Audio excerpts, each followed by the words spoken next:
kuntum khaira ummatin ukhrijat linnas, kamu adalah umat yang terbaik yang dilahirkan untuk manusia. Apakah sifat kamu itu? Ta'muruna bil ma'ruf wa tanhauna 'anil munkar wa tu'minuna billah. Jadi ada dua sifat yang Allah kata kamu ini terbaik.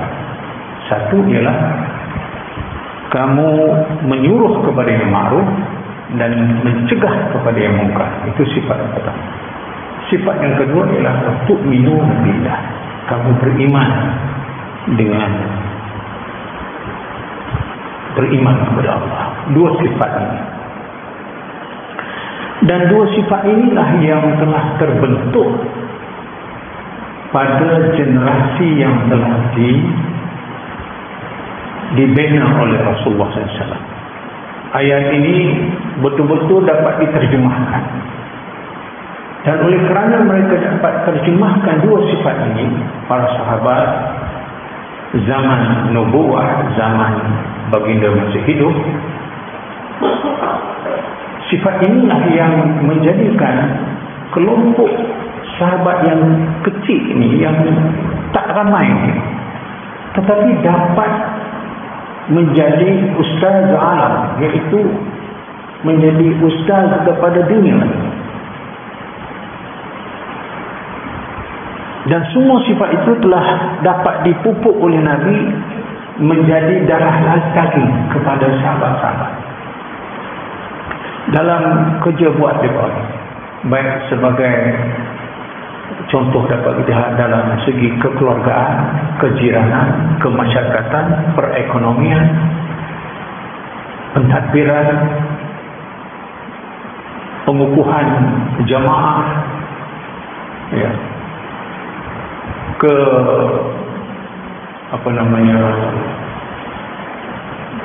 ketakwaan mereka kepada Allah, itu semua dapat diterjemahkan pada masa itu. Maka dengan itulah mereka yang berada di bawah zaman itu berasa sangat bertuah duduk di bawah Islam, di bawah pemerintahan Islam. Dan panji Islam ini sangat dirasai hebat. Jadi orang tolak orang munafik, orang lain yang biasa-biasa, orang kafir yang biasa-biasa merasa bertuah berada di bawah panji Islam, di bawah pemerintahan pengurusan Rasulullah SAW.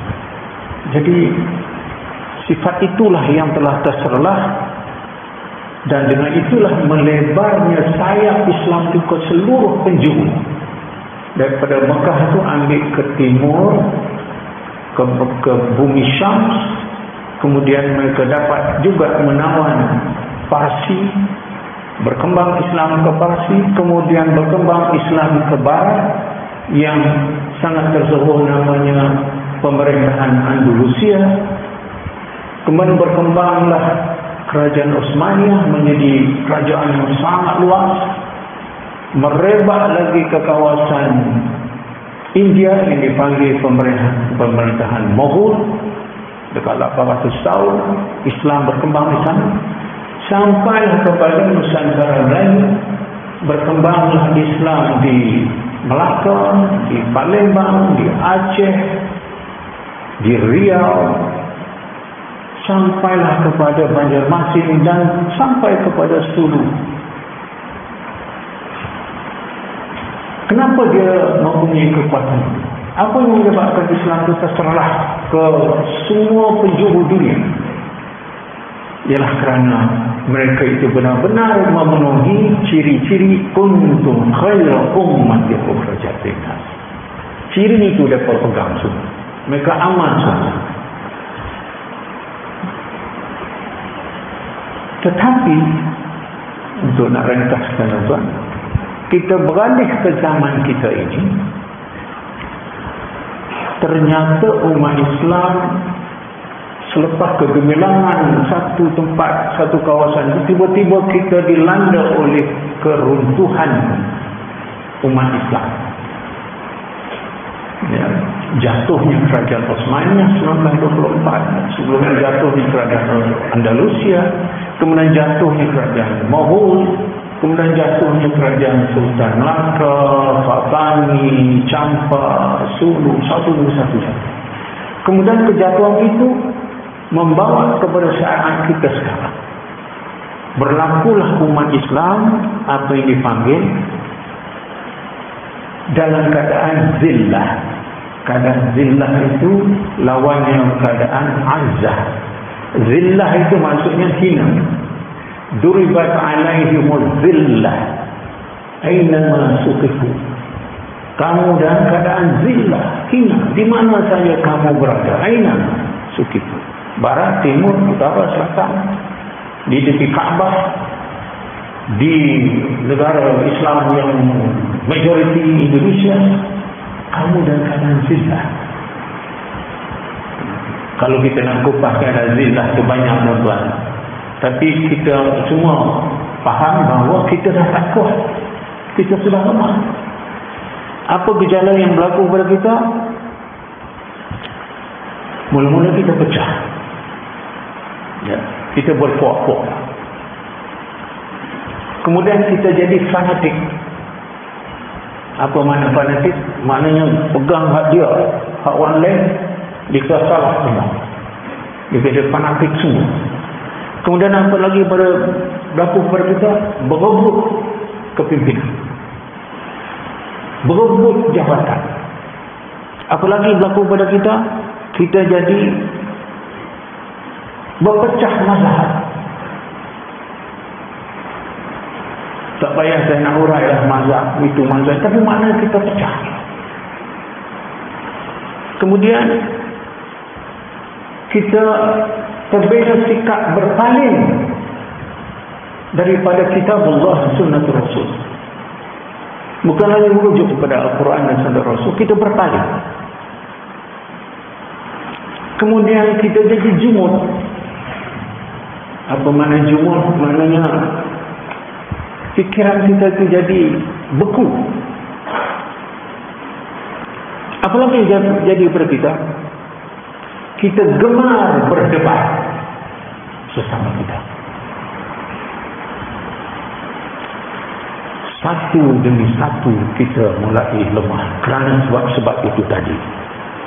Sehingga kita betul-betul berada dalam zaman yang kita sebut sebagai hadis akhir zaman, yang kerap kita dibaca oleh para penceramah. Yushiku an tada'a alaikumul umam kama tada'a akalatu ila qas'atiha aw min qillati bina yawma idzin ya Rasulullah. Qala bal innakum yawma idzin katsirun walakinkum ghusa'ata ghusa'is sayl wa qad nazala bikumul wahy. Qila wa man wahy ya Rasulullah? Qala hubbud dunya wa karahiyatul maut. Ini hadis ini juga selalu kita dengar, ya, hadis riwayat Abu Dawud. Apa dia kata? Dia kata kamu akan direbut oleh bangsa-bangsa lain sebagaimana orang merebut melahap makanan diisi mangkuk, qas'atiha, macam satu bulan. Akan sampai satu ketika bangsa-bangsa lain, bangsa itu bukan bermaksud bangsa Melayu, India, Cina, tidak dimaksudnya bangsa yang tidak beriman, itu sedang melahap kamu bagaikan orang melahap di makanan di atas sedulang. Lalu ditanya oleh sahabat, ya, sahabat bertanya,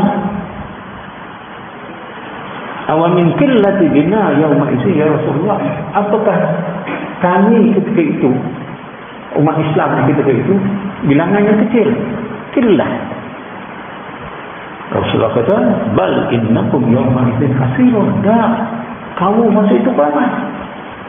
Berapa bilangan kita sekarang? 2 bilion.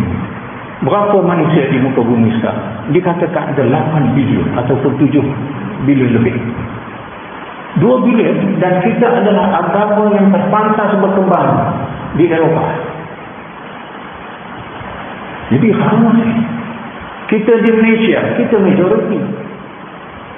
Dalam sekitar 72-75% kita orang Islam, kita majoriti. Di Indonesia, kita majoriti 240 juta, lebih daripada 80%, hampir 90% adalah Muslim. Di India, kita bunyi je kita di minoriti, tapi bilangan kita di India itu 220 juta. Di Bangladesh, umat Islam di sana majoriti dengan bilangan 170 juta. Di Pakistan, umat Islam bukan sedikit, 220 juta. Kalau saya pergi satu-satu negara-negara ini, tuan-tuan dan puan, banyak kita betul, Nabi kata betul bahawa tamu kita itu innakum yawma idzin katsir. Kamu masa itu ramai sungguh. Tetapi Rasulullah kata, ramainya kamu itu walakinnakum usa'aka usa'is sayf. Kamu itu tidak, bahkan kamu itu macam buih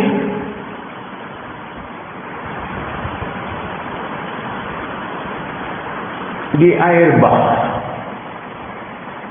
Usaha isai. Usaha itu buih di air bah. Buih ini tuan-tuan faham kan?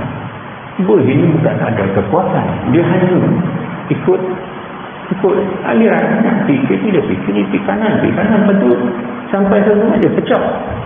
Itu kata buih. Nabi ini hikmahnya dan juga yang Allah bagi kepada dia contoh-contoh yang sangat tepat. Ternyata sifat nak menunjukkan lemahnya umat Islam ini, bila dicontohkan misalnya sebagai buih, kita boleh nampak semua. Buih itu nipis, buih itu hanyut, buih itu mudah lenyap. Itulah umat Islam sekarang. Walaupun Nabi mengatakan bila ditanya, siapa orang Islam jadi macam tu? Maka Rasulullah sebut, nazala bikumul wahn, dijangkiti pada diri kamu itu satu penyakit. Jadi tadi dia beri contoh, rupanya Nabi beri satu misalan yang disebut sebagai penyakit. Kita ni disebut penyakit, tahu saja penyakit itu sesuatu yang tidak baik kepada diri seseorang. Tapi ni penyakit yang dirumuskan oleh Rasulullah dengan satu perkataan, al-wahn. Maksud itu kamus Arab, bukan ada perkataan itu, tapi Nabi perkenalkan. Bila ditanya al-wahn itu apa ya Rasulullah, wa mal-wahn, apa dia? Rasulullah rumuskan dengan kata-kata hubbud dunya wa karahiyatul maut, iaitu terlalu cinta pada dunia dan takut kepada mati. Barangkali kalau kita nak syarahkan ini saja tuan-tuan, sungguh-sungguh tertambat dengan dunia, dan natijah daripada tertambat dengan dunia ini sampai boleh jual agama, boleh menjadi sanggup murtad. Penyakit hubbud dunia yang menyebabkan imej Islam terjejas, menjadi fitnah kepada Islam.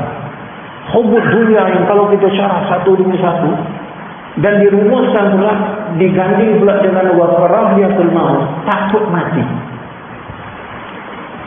Padahal dalam Al-Quran disebut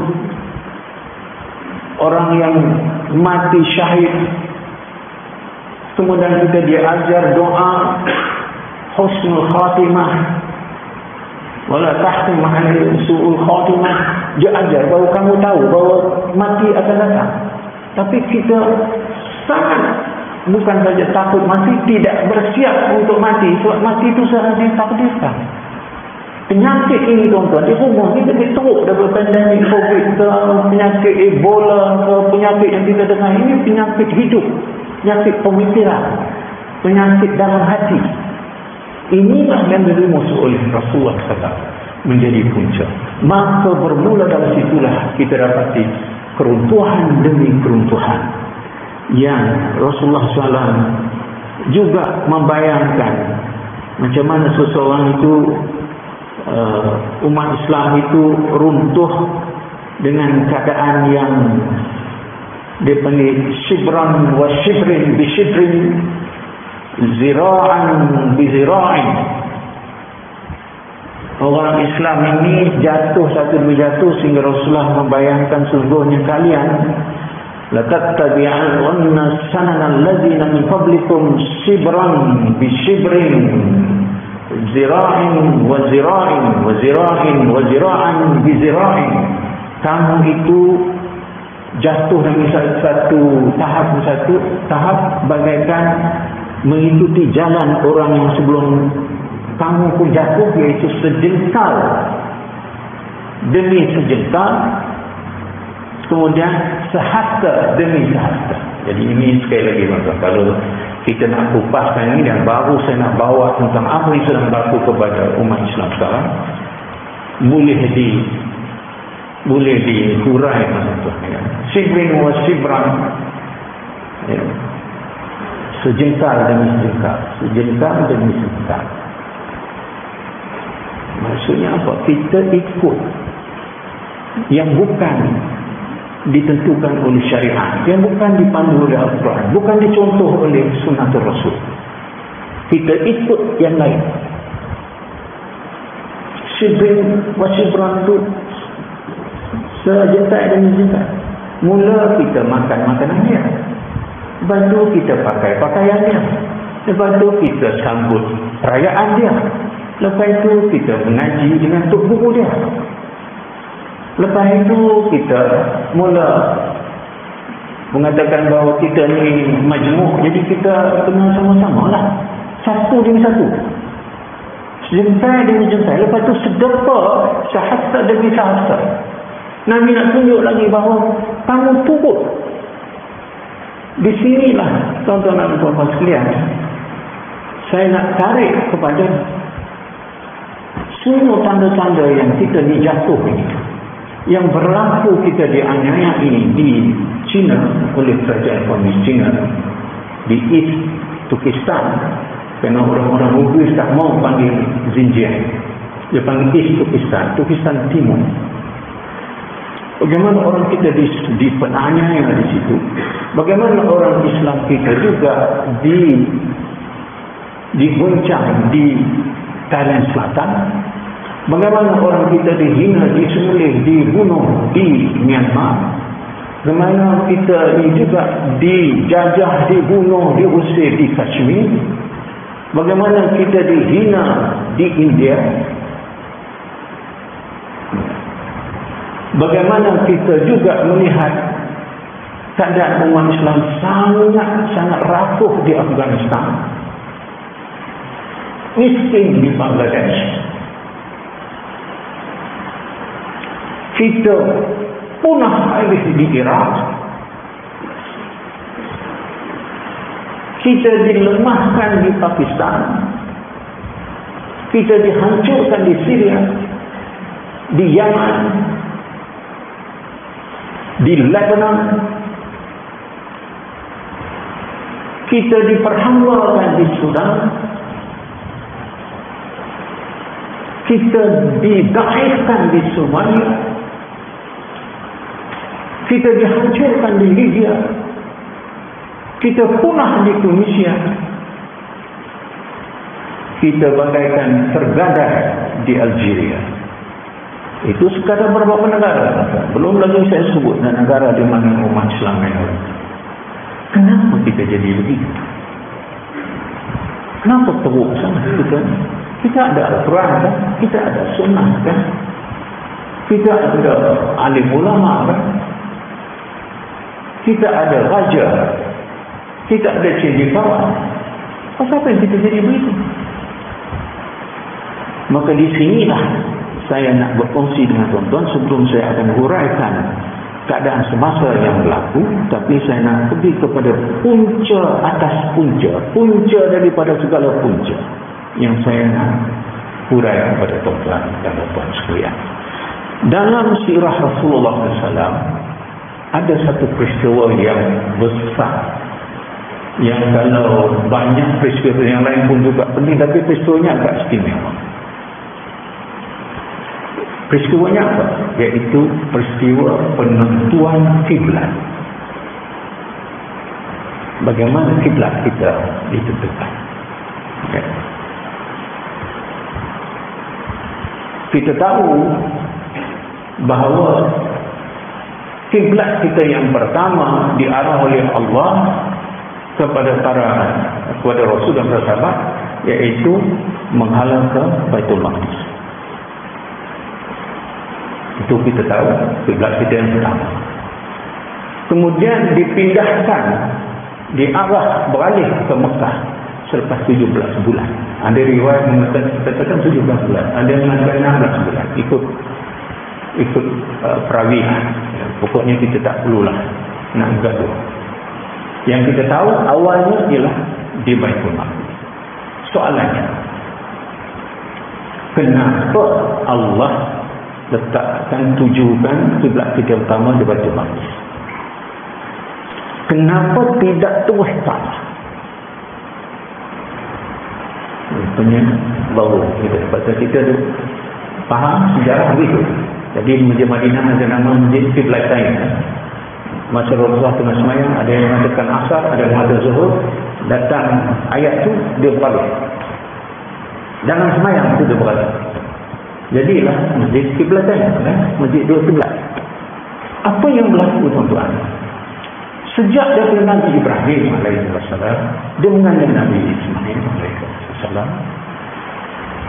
Kaabah yang didirikan itu sudah jadi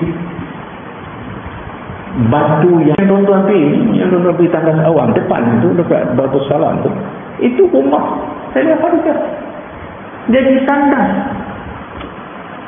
Jadi seluruh sifat roh Kaabah Mekah itu sudah hilang, hanya menjadi pusat pelancongan para hujaj. Sudah tidak ada lagi bahawa Mekah itu sudah jadi bandar kapitalis, bukan lagi bandar rohani. Jadi tuan-tuan, kembali kepada isu kiblat sudah tidak lagi menjadi kekuatan kita, maka inilah yang berlaku kepada umat Islam. Yang terakhir ialah apa yang berlaku kepada penghinaan kepada Rasulullah SAW. Dua ahli politik kerajaan BJP India ini menghina Rasulullah dengan mengatakan Rasulullah itu gila seks dan menikah dengan Aisyah yang sangat muda. Dan ini dilafazkan dalam satu interview dalam TV secara terbuka. Dan dia tak berasa bahawa nanti akan reaksi atau kemarahan umat Islam. Dia tak kisah. Dia tahu bahawa orang Islam tak boleh buat apa. Langsung tentang saya buat demonstrasi di Masjid India hari Jumaat lepas, ada 200 ramai. Saya cakap ini Rasulullah sedang dihina tuan-tuan. Kenapa banyak anaknya? Rasulullah dihina tuan-tuan. Tuan-tuan di sini bila dengar cerita di tuan itu kita buat, ada masa untuk mari kita mesyuarat tengok bagaimana kita buat. Takkan kita nak diam. Rasulullah dihina. Ini bukan keislaman. Denmark dia menghina. Di Sweden dia baca Quran. Jadi sensitiviti kita ini telah dilumpuhkan apabila kiblat kita sudah tidak punya arti lagi. Usiklah Islam. Kita dengar kabar di Palestin semakin parah. Masjid Al-Aqsa itu semakin parah. Dia orang tak boleh buat apa. Orang Islam tak buat apa. Dia bolehlah berimpun. Dia bolehlah buat kenyataan. Lebih dari kata. Sebab dia tahu kita sudah pecah. Kita sudah lemah, kita sudah hilang roh, kita sudah tidak ada kiblat. Macam mana kita nak buat ni? Orang Islam ni kita nak langgar mana dah habis dah. Ngayu ni tak ada maruah dah. Jadi bertalu-talu umat Islam ni dihina sebegitu rupa, sehingga akhirnya kita tak boleh nak buat apa melainkan masing-masing jaga hai diri masing-masing saudara. Masing-masing masjid tu usaha kita usaha kita jaga masjid kita sudah. Apa nak berlaku masjid Al-Aqsa itu tak payahlah kita. Tadi saya lancarkan tabung untuk Afghanistan yang dilanda gempa bumi kemarin, yang mati dah 1,000 lebih, yang hilang 10,000. Afghanistan tu dah lemah bukan? Soal kita nak tak setuju dengan Taliban tu letak tepi, tapi rakyatnya dah teruk. Kebulurannya sudah sampai ke peringkat sampai 14 juta kebuluran. Bukan kelaparan, kebuluran. Setiap 17 minit satu bayi mati di Afghanistan kerana kelaparan. Jadi keadaan kita yang sangat daif itu, bila saya pergi ke sana di Yaman atau di Aden dan tengok keadaan macam mana nak bantu, kita pun sampai tak reti. Kutip apa yang ada bagi, takat tu je nak bangun balik tak upaya. Libya juga di Syria tu saya pergi ke Aleppo, pergi ke Hama, pergi ke Damaskus, hancur sangat-sangat. Umat Islam yang sepatutnya jadi khairul ummah dengan segala sifat-sifatnya, kemudian kita sudah menurun sampai kita jadi umat yang banyak tetapi dijangkiti dengan penyakit wahyu. Kemudian lepas daripada itu kita ini telah dironyah sampai kita tak ada sistem kita lagi, kita turutlah apa yang mereka telah buat. Di Malaysia ini tuan-tuan, semua orang urut dada kita. Masjid bukan sikit, 6,500 masjid tu ada di Malaysia, 17,000 surau. Tapi yang kita 6,500 masjid-masjid kita ni, macam mana kita didik umat, macam mana kita didik anak-anak karya, bagaimana kita nak hidupkan jiwa bahawa kita ni satu umat. Bila Nabi kata jasad dan wahidah, kita ni satu jasad, sakit satu bahagian, yang lain juga sakit, saya kata lebih parah lagi. Bukan satu bahagian dia sakit, habis semua bahagian sakit. Saya kata antara huraian saya ialah kita kena bawa balik orang Melayu kita ni, Islam kita ni kepada kiblat kita yang betul, dan diolah balik kehidupan umat Islam. Biar betul balik kepada arah yang telah ditetapkan oleh Allah SWT. Jadi dengan semua perkara yang telah berlaku ini, saya mengharapkan tuan-tuan, sebenarnya kita tak berapa hari lagi kita akan idea Allah. Masing-masing yang berkorbankan itu satu ibadat yang penting, tetapi penghayatan korban kita untuk melihat keadaan umat Islam yang kita mesti hidupkan. Allah kata tidak dengan sembelihan dan darah. Itu tidak sampai kepada Allah. Yang sampai kepada Allah ialah peribadatan kita, kesungguhan kita untuk menjaga agama kita, untuk menjadi manusia yang tahu bahawa kita akan ditanya oleh Allah. Tadi bila saya lancarkan tabung kecemasan Afghanistan, saya telah kontak dengan kawan-kawan saya kata saya tak mampu nak pergi kesihatan, saya tak gunakan. Saya kata hari Rabu depan kopi, bawa berapa banyak duit yang ada, ditolong mereka, makanan ke, air bersih ke, ubat ke, khemah ke, bawalah.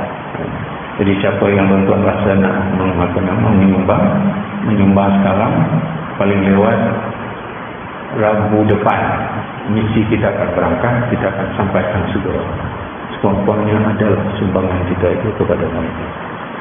Terima kasih banyak. Aku lihat hadza wa astaghfirullah. Waalaikumsalam warahmatullahi wabarakatuh.